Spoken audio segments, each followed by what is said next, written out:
Study IQ IAS, अब तैयारी हुई अफोर्डेबल।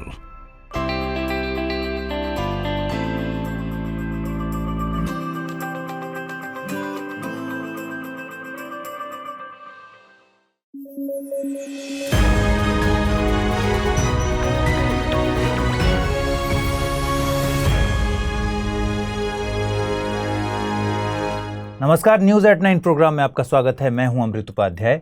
आजकल IAS और स्टेट एग्जाम्स का ट्रेंड बहुत तेजी से बदल रहा है। करंट अफेयर्स से रिलेटेड सवाल परीक्षा में बहुत स्मार्टली पूछे जा रहे हैं।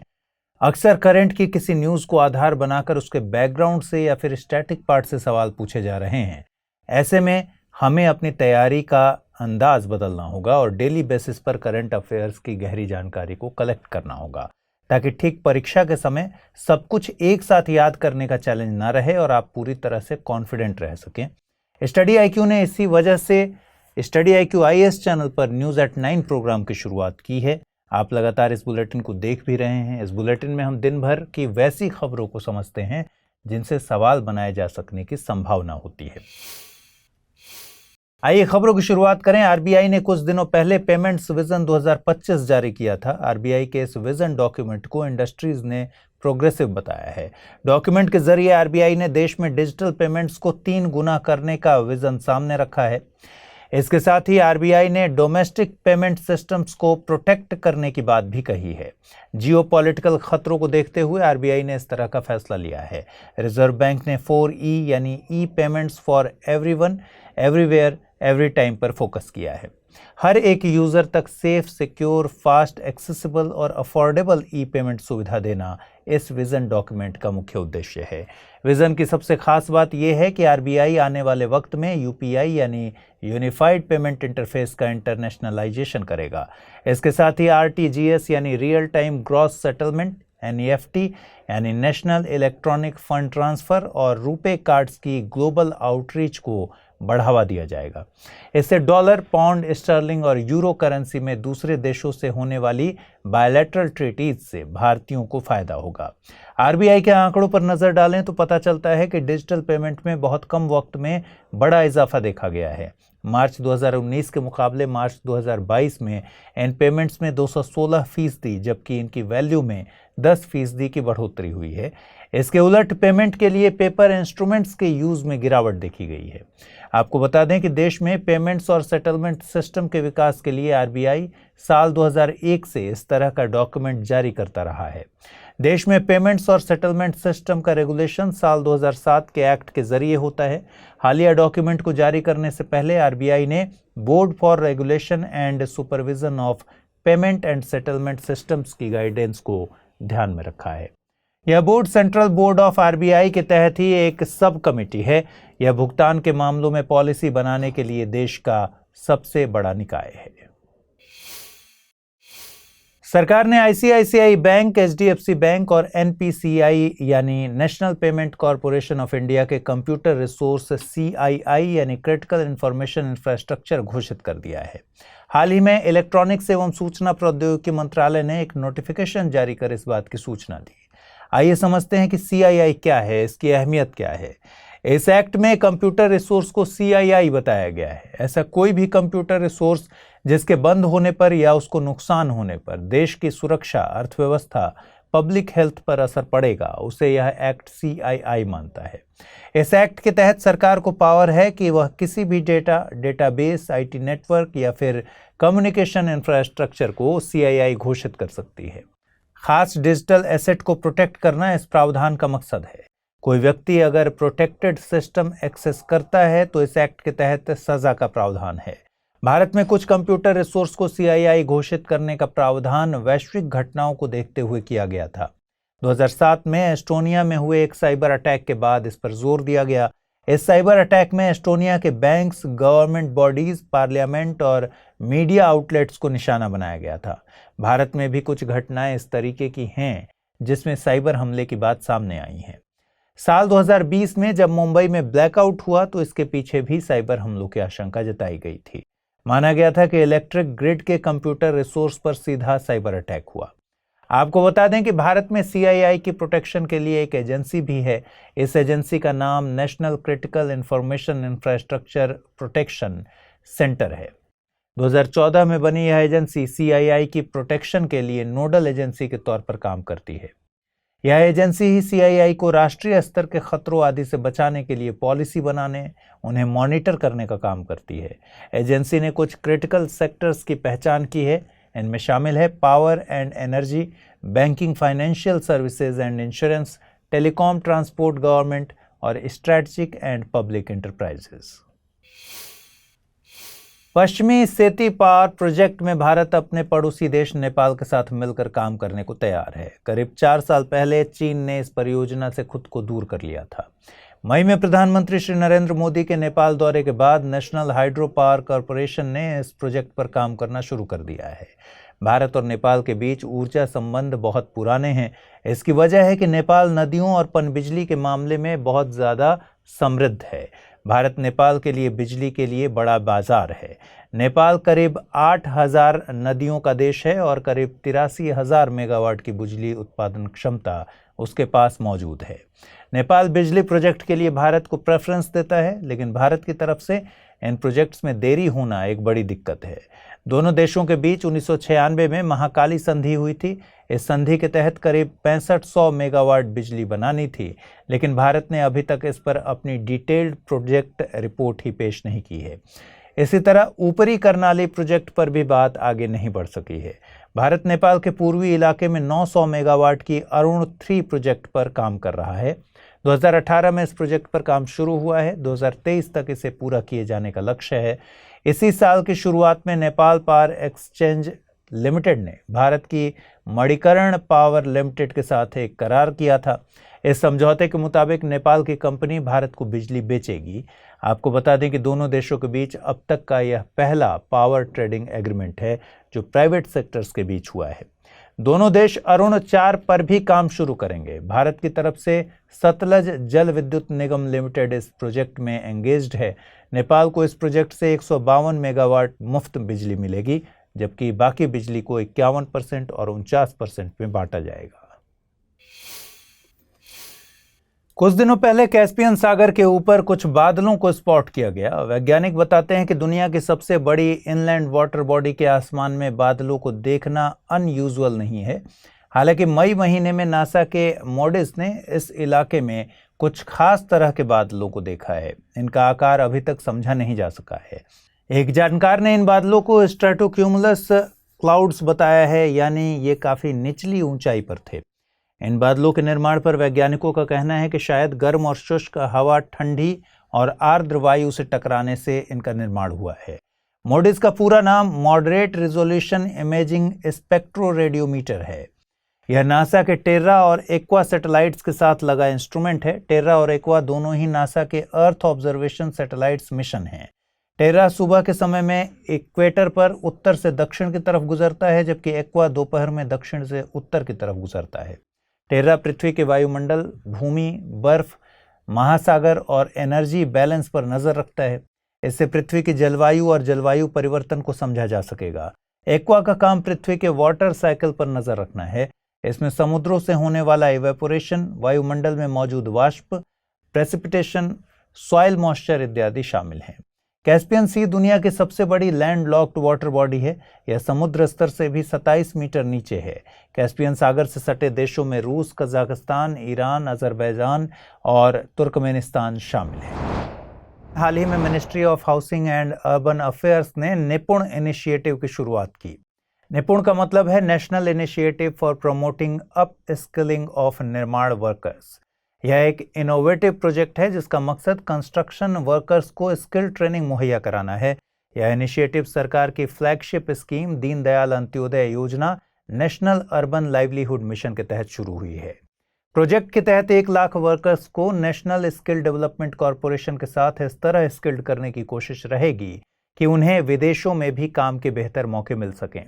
प्रोजेक्ट को 3 पार्ट्स में डिवाइड किया गया है। पहला, रिकॉग्निशन ऑफ प्रायर लर्निंग के तहत कंस्ट्रक्शन साइट्स पर ट्रेनिंग। दूसरा, plumbing and infrastructure sector skill council के तहत फ्रेश स्किलिंग। और तीसरा इंडस्ट्रीज के थ्रू इंटरनेशनल प्लेसमेंट। इस प्रोजेक्ट के तहत जो भी कोर्सेज प्रोवाइड होंगे उन्हें नेशनल स्किल्स क्वालिफिकेशंस फ्रेमवर्क के साथ जोड़ दिया जाएगा। बात करें दीनदयाल अंत्योदय योजना नेशनल अर्बन लाइवलीहुड मिशन की, तो यह ministry of housing and urban affairs की एक फ्लैगशिप स्कीम है। 2014-15 से लागू इस स्कीम का मकसद शहरी घरों में गरीबी और वल्नरेबिलिटी को कम करना है। इसके लिए लोगों को स्किल्ड किया जाएगा ताकि वे सेल्फ एम्प्लॉयमेंट के काबिल हो सकें। यह एक सेंट्रली स्पॉन्सर्ड स्कीम है, यानी केंद्र और राज्य दोनों मिलकर इस योजना पर खर्च करते हैं। योजना के तहत खासा ध्यान street vendors, slum dwellers, homeless आदि लोगों पर रहेगा। बता दें कि recognition of prior learning ministry of skill development and entrepreneurship की प्रधानमंत्री कौशल विकास योजना का एक पार्ट है। इस प्रोग्राम का मकसद भारतीय युवाओं को इंडस्ट्री से जुड़े स्किल ट्रेनिंग देना है। इसके साथ ही युवाओं में पहले से मौजूद फॉर्मल या इनफॉर्मल लर्निंग को असेस कर उसे सर्टिफाई भी किया जाता है। इधर केंद्रीय मंत्री पीयूष गोयल ने यूरोपियन यूनियन के साथ फ्री ट्रेड एग्रीमेंट की बातचीत के बारे में जानकारी दी है। उन्होंने बताया कि पिछले ही दिनों दोनों तरफ से एफटीए को लेकर बातचीत को बहाल किया गया है। इसके साथ ही व्यापार, निवेश और जियोग्राफिकल इंडिकेशंस को लेकर भी बातचीत का दौर फिर शुरू हुआ है। फ्री ट्रेड एग्रीमेंट पर दोनों के बीच अगर पूरी सहमति बनती है तो यह भारत के लिए काफ़ी कारगर होगा। भारत को यूरोपियन मार्केट में टेक्सटाइल, लेदर और स्पोर्ट्स गुड्स के लिए पहले से ज़्यादा एक्सेस मिल सकेगा। भारत और ईयू के बीच एफटीए पर अगले दौर की वार्ता अब 27 जून से 1 जुलाई के बीच चलेगी। आपको बता दें कि भारत ने ईयू के साथ व्यापार को आगे ले जाने के लिए साल 2007 में एक पैक्ट किया था। इस पैक्ट को हम BTIA यानी bilateral trade and investment agreement कहते हैं। 2013 में BTIA पर बातचीत बंद हो गई। नतीजतन ऑटोमोबाइल्स आदि पर कस्टम ड्यूटी को लेकर मुद्दा नहीं सुलझ सका। ताज़ा सरकारी आंकड़ों के मुताबिक साल 2021 में 88.1 बिलियन यूरो के वस्तु व्यापार के साथ ईयू भारत के लिए सबसे बड़ा ट्रेड पार्टनर रहा है। 2020 के मुकाबले इसमें 35% का इजाफा हुआ है। दोनों के बीच 2020 में 35 बिलियन यूरो का सेवा व्यापार भी हुआ है। पिछले 10 सालों में ईयू की तरफ से भारत में विदेशी निवेश 8% से बढ़कर 18% हो गया। ईयू के अलावा भारत प्रेजेंट में कई देशों और संगठनों के साथ एफटीए या ऐसे ही एग्रीमेंट में इंगेज्ड है। इनमें Bharat Sri Lanka FTA, agreement on south Asian free trade area, India Nepal treaty of trade, India Thailand FTA, early harvest scheme, India UAE comprehensive economic cooperation agreement, India Australia economic cooperation and trade agreement आदि शामिल हैं। European space agency के गाइया space mission ने नया data release किया। इस information में earthquake की तरह ही स्टारक्वेक घटना की बात कही गई है। इसके साथ ही सुनामी जैसे मूवमेंट्स का जिक्र भी इस डेटा में है। डेटा में पूरे मिल्की वे का सबसे बड़ा केमिकल मैप भी पेश किया गया है। इसमें लाखों तारों की एज, मास, केमिकल कंपोजिशन, टेम्परेचर और मेटल कंटेंट की जानकारी है। इस डेटा के अलावा गाइया मिशन ने binary star system, Quasar, asteroids और एक्सोप्लैनेट्स की खोज के बारे में भी बताया है। क्वासर गैलेक्सी के केंद्र में पाए जाने वाले कुछ बेहद चमकदार एस्ट्रोनॉमिकल ऑब्जेक्ट होते हैं। वहीं बाइनरी स्टार सिस्टम में 2 तारे एक दूसरे की कक्षा में चक्कर लगाते हैं। आपको बता दें कि GAIA मिशन की तरफ से भेजा गया यह तीसरा डेटा सेट है। इससे पहले 2018 में दूसरा डेटा सेट भेजा गया था। इससे वैज्ञानिकों को ये दिखाने में मदद मिली थी कि 10 बिलियन साल पहले मिल्की वे एक टक्कर के बाद दूसरी गैलेक्सी के साथ मर्ज हो गया। हम जिस गैलेक्सी में रहते हैं उसे मिल्की वे कहते हैं। ये 100 से 200 बिलियन गैलेक्सीज में से एक है। मिल्की वे गैलेक्सी में करीब 100 से 200 बिलियन तारे हैं, जिनमें सूर्य भी एक है। मिल्की वे का आकार एक फ्लैट डिस्क की तरह है जो करीब 1 लाख प्रकाश वर्ष में फैली है। ज़्यादातर तारे इसी डिस्क में मौजूद हैं। इस गैलेक्सी के केंद्र में बल्ज यानी उभार है, जिसमें इसके सबसे पुराने तारे मौजूद हैं। सूर्य इस गैलेक्सी के केंद्र और पेरिफेरी के बीच मौजूद है। गाइया मिशन यूरोपियन स्पेस एजेंसी का एस्ट्रोनॉमिकल ऑब्जर्वेटरी मिशन है, जिसे 2013 में लॉन्च किया गया था। इस मिशन को मिल्की वे का अब तक सबसे सटीक और 3D मैप बनाने के उद्देश्य से भेजा गया था। ये स्पेसक्राफ्ट सूर्य की उल्टी दिशा में पृथ्वी से करीब 1.5 मिलियन किलोमीटर की दूरी पर रखा गया है। तारों और पिंडों का अध्ययन करने के लिए यह स्पेसक्राफ्ट स्क्रीनिंग और इमेजिंग सिस्टम से लैस है, जिससे ये 3 टेक्निक से काम करता है। इनमें एस्ट्रोमेट्री, फोटोमेट्री और स्पेक्ट्रोमेट्री शामिल हैं। वैज्ञानिकों की एक टीम को यूरोप के पेरेनीज माउंटेन रेंज के पास काफी पुराने जीव के फॉसिल्स मिले हैं। इस टीम को नेचुरल हिस्ट्री म्यूजियम बेसल के पैलियोंटोलॉजिस्ट बास्तीन मेनेकार्ट लीड कर रहे थे। मेनेकार्ट ने दावा किया है कि ये फॉसिल बेयर डॉग के हैं। करीब 200 केजी के वजन वाला यह डॉग भालू के जैसे दिखता था। आज से करीब 12 मिलियन वर्ष पहले यूरोप की पेरेनीज रेंज के आसपास ये मांसाहारी जानवर पाए जाते थे, जो कि अब विलुप्त हो चुके हैं। टीम ने इस जानवर का नाम टार्टारोसायोन काजनावी बताया है, जो एम्फीसायोनिड परिवार का सदस्य था। एम्फीसायोनिड स्पीशीज मायोसीन पीरियड में यूरोप और नॉर्थ अमेरिका में पाए जाते थे, लेकिन आज से करीब 7.5 मिलियन साल पहले वे विलुप्त हो गए। ये जीव स्तनधारी मांसाहारी थे। इन्हें ही आज आम भाषा में बेयर डॉग कहते हैं। बता दें कि पेरेनीज माउंटेन रेंज का विस्तार दक्षिण पश्चिम यूरोप में है। यह माउंटेन रेंज बिस्के की खाड़ी से भूमध्य सागर तक फैली हुई है। यह माउंटेन्स स्पेन और फ्रांस के बीच सीमा बनाते हैं। गहरी आर्थिक तंगी से गुजर रहे पाकिस्तान को आईएमएफ यानी इंटरनेशनल मॉनेटरी फंड की तरफ से बड़ी राहत मिली है। पाकिस्तान और आईएमएफ के बीच आज एक डील हुई है, जिसके तहत आईएमएफ के अटके पड़े $6 बिलियन के सहायता पैकेज को फिर से शुरू किया जाएगा। आपको बता दें कि दोनों के बीच जुलाई 2019 में $6 बिलियन की EFF यानी एक्सटेंडेड फंड फैसिलिटी की एक डील हुई थी। 39 महीनों का यह करार बीच में ही रोक दिया गया था। लिहाजा अभी जो करार हुआ है वह केवल बाकी राशि को पाने के लिए हुआ है, जिसमें फिलहाल पाकिस्तान को अभी $1 बिलियन ही मिलेंगे। पाकिस्तान के तेजी से गिरते विदेशी मुद्रा भंडार को रिस्टोर करने के लिए ही आईएमएफ इस बात के लिए राजी हुआ है। आपको बता दें कि आईएमएफ का गठन ब्रेटन वुड्स सम्मेलन के बाद 1944 में हुआ था। यह संगठन अपने 190 सदस्य देशों के लिए सस्टेनेबल डेवलपमेंट और समृद्धि के लिए काम करता है। आईएमएफ अपने मेंबर्स कंट्रीज को बैलेंस ऑफ पेमेंट को सुधारने के लिए वित्तीय मदद देता है। इसके साथ ही मुद्रा को स्थिर बनाए रखने और अंतर्राष्ट्रीय रिजर्व में सुधार के लिए भी यह लोन देने का काम करता है। लोन या वित्तीय मदद के लिए आईएमएफ के कुछ अरेंजमेंट्स हैं। इनमें rapid financial instrument, rapid credit facility, stand by arrangements, extended fund facility, flexible credit line, stand by credit facility, policy support instrument इत्यादि खास हैं। इन सभी का इस्तेमाल अलग अलग कंडीशंस में किया जाता है। जब कोई देश अपने कमज़ोर फाइनेंशियल स्ट्रक्चर की वजह से serious medium term balance of payment समस्या से गुजर रहा होता है, तो आईएमएफ अपने EFF का इस्तेमाल करता है। इसके तहत IMF medium term structural reforms के लिए मदद करता है, जिसके भुगतान के लिए काफ़ी लंबा वक्त मिलता है। यह अवधि स्टैंड बाय अरेंजमेंट के मुकाबले ज़्यादा होती है। इधर आरबीआई ने नॉन बैंक प्रीपेड वॉलेट्स के लिए एक नोटिफिकेशन जारी किया है। नई गाइडलाइंस के बाद अब ये वॉलेट्स अपने प्लेटफॉर्म पर क्रेडिट लाइंस लोड नहीं कर सकेंगे। दरअसल हाल के समय में फिनटेक कंपनियों के क्रेडिट कार्ड्स और बाई नाउ पे लेटर वॉलेट्स का प्रचलन काफ़ी तेज़ी से बढ़ गया है। इसे देखते हुए ही आरबीआई ने अब इस तरह का कदम उठाया है। आरबीआई ने साफ किया है कि पीपीआई यानी प्रीपेड पेमेंट इंस्ट्रूमेंट्स अब क्रेडिट लाइन लोड नहीं कर सकेंगे। फिलहाल कई फिनटेक क्रेडिट कार्ड कंपनीज इस तरह की प्रैक्टिस कर रही हैं।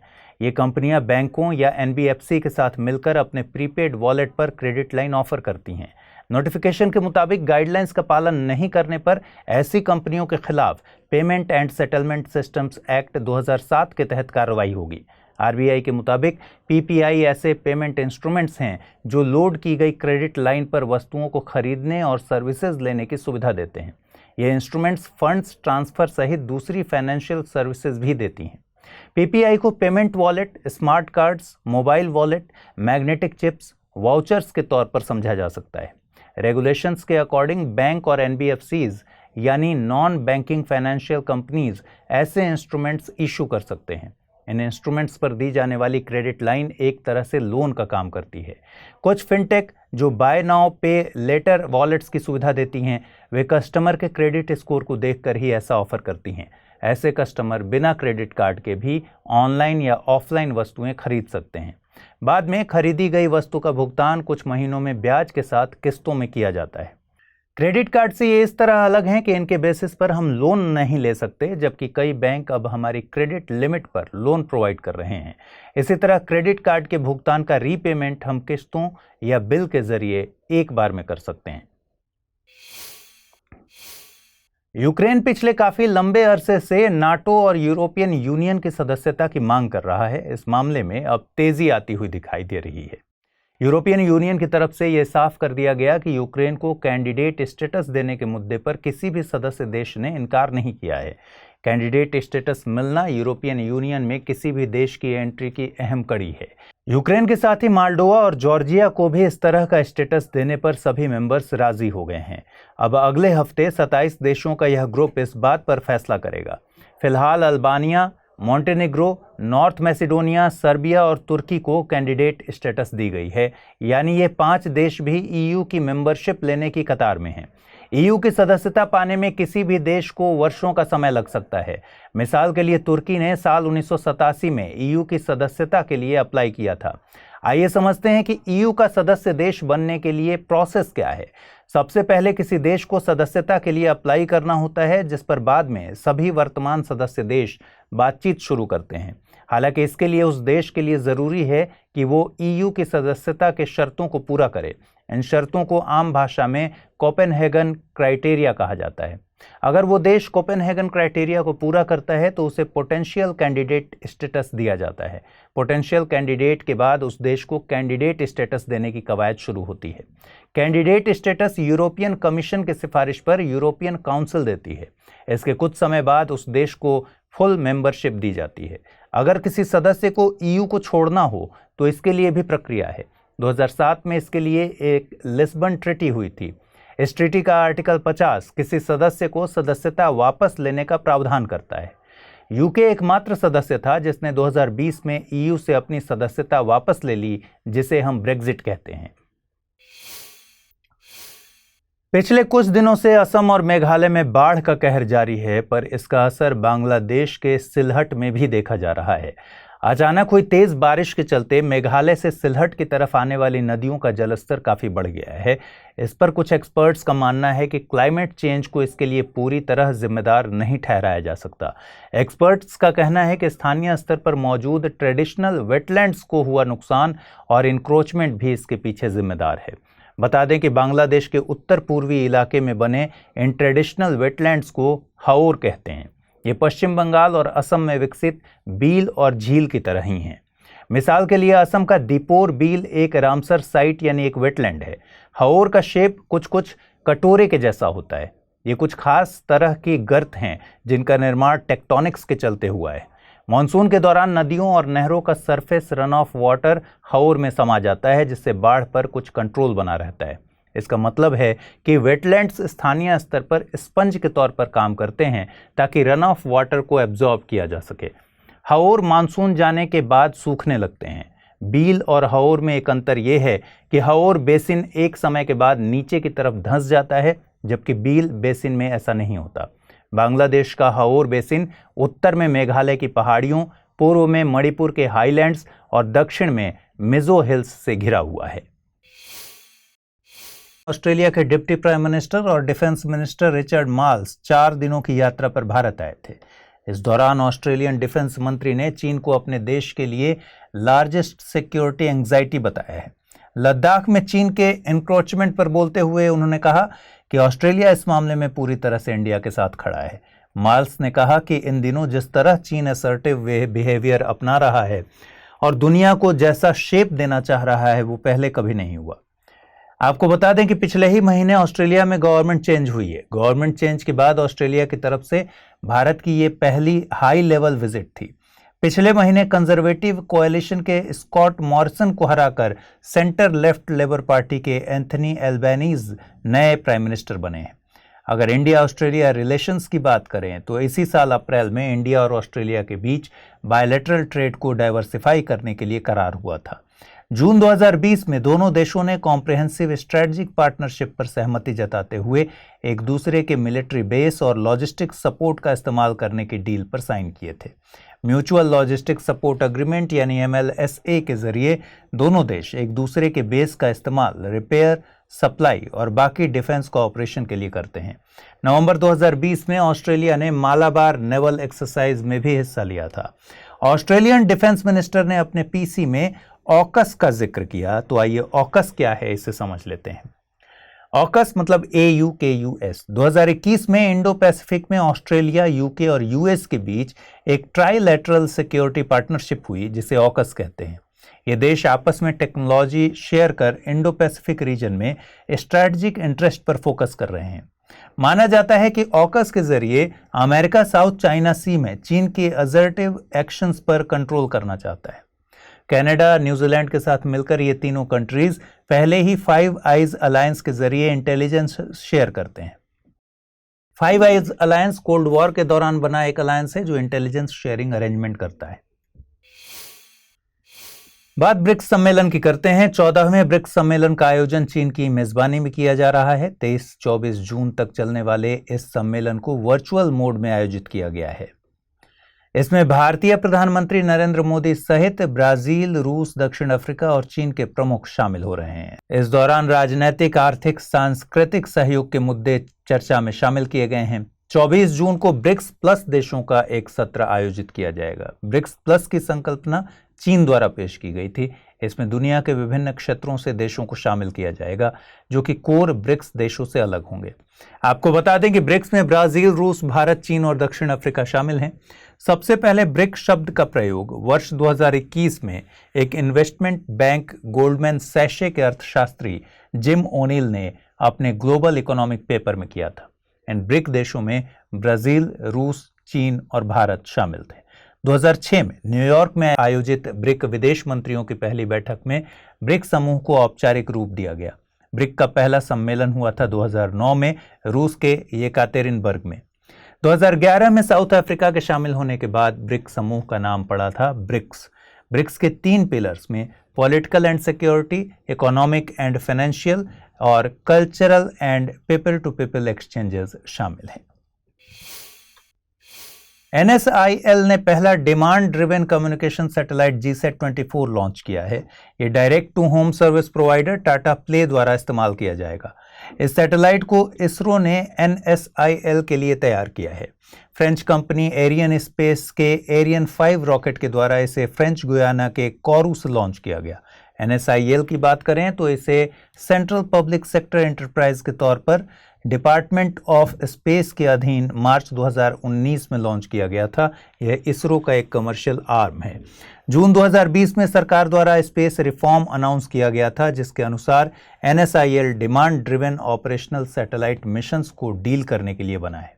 साथ ही सैटेलाइट को बनाने, लॉन्च करने, ओन करने और ऑपरेट करने की जिम्मेदारी भी इसकी है। GSAT-24 की पूरी कैपेसिटी टाटा प्ले द्वारा यूटिलाइज की जाएगी। GSAT-24 के साथ ही एरियन 5 से मेसैट 3D भी लॉन्च किया गया जो कि मलेशियन ऑपरेटर मेसैट के लिए था।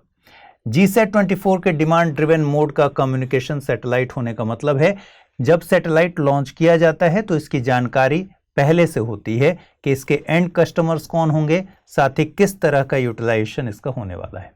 पहले ज्यादातर सप्लाई ड्रिवन मोड का इस्तेमाल होता था। साइंटिस्ट की एक टीम ने अंडमान और निकोबार के पास समुद्र में एजुक्जेंथेला कोरल्स की कुछ स्पीशीज का पता लगाया है। भारतीय क्षेत्र के समुद्र में इस तरह की स्पीशीज पहली बार देखी गई हैं। टीम के मुताबिक ये चारों ही प्रजातियां कोरल्स की फ्लैबिलिडा फैमिली से हैं। इन स्पीशीज में ट्रंकेटोफ्लैबिलम क्रेसम, टी इंक्रोस्टेटम, टी एक्युलिएटम और टी इरेगुलर शामिल हैं। इन स्पीशीज को इससे पहले जापान सी और फिलीपींस सी में देखा जा चुका है। आपने कोरल्स के बारे में किताबों में अक्सर सुना होगा कि ये सिर्फ उथले पानी में ही रहते हैं।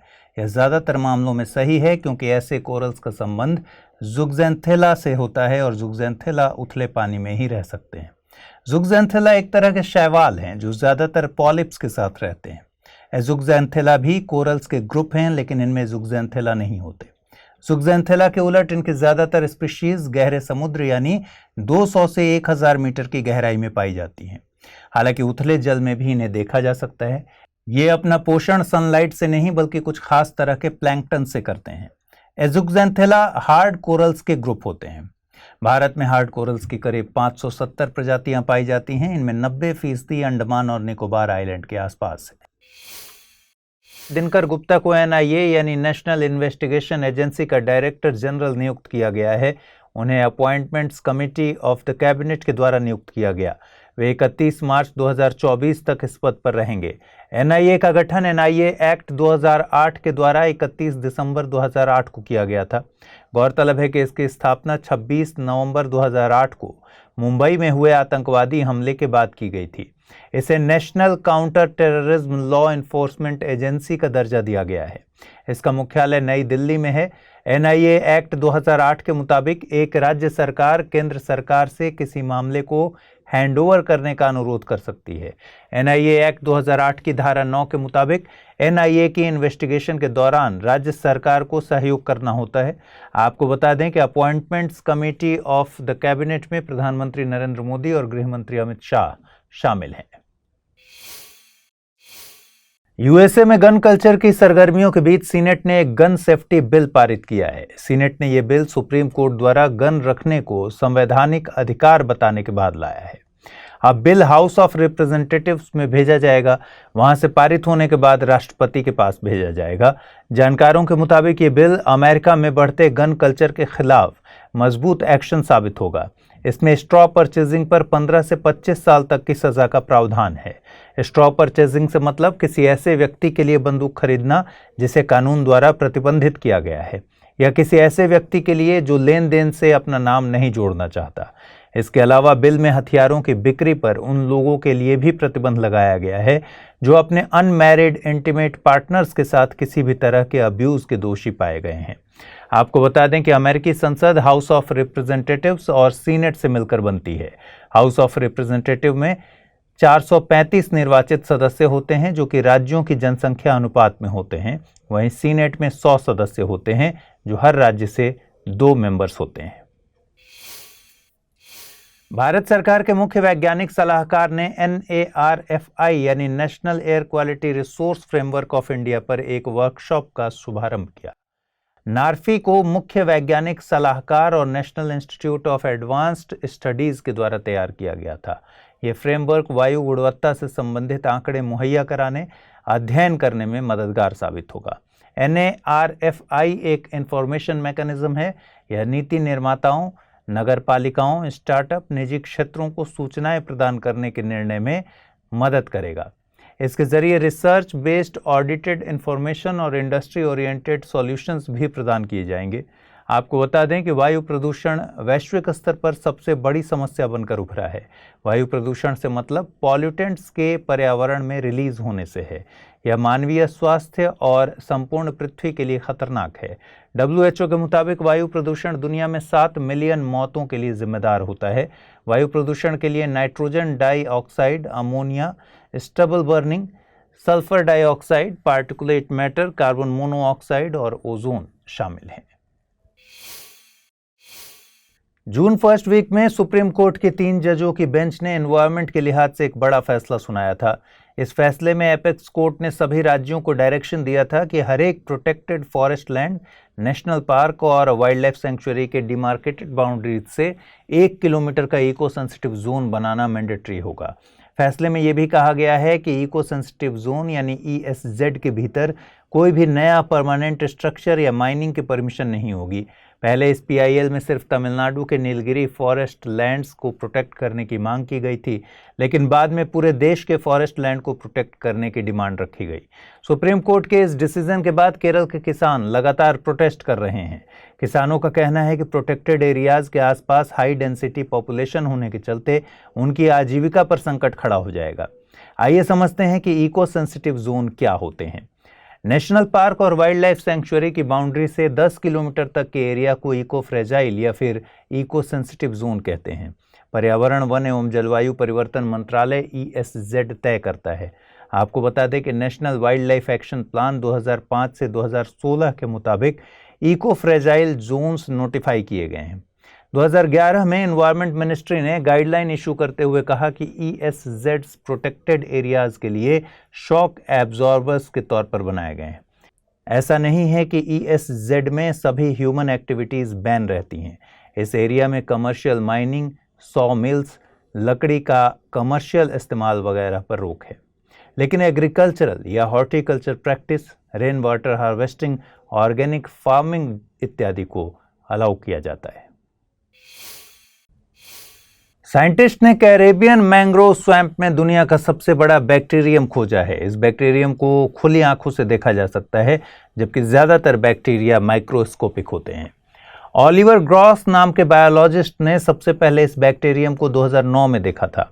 उस समय इसकी पहचान वो बैक्टीरिया के तौर पर इसलिए नहीं कर पाए थे क्योंकि इसका साइज करीब 0.9 सेंटीमीटर यानी बैक्टीरियन लिहाज से बहुत बड़ा था। जब इसका जेनेटिक एनालिसिस किया गया तो पता चला कि दरअसल इसमें सिंगल बैक्टीरियल सेल है। रिसर्चर्स ने बताया कि इसमें सेल का स्ट्रक्चर बैक्टीरिया से बिल्कुल अलग है, या फिर यूं कहें कि अनयूजुअल है। एक बड़ा अंतर यह है कि इसमें लार्ज सेंट्रल कंपार्टमेंट या वैक्यूल है।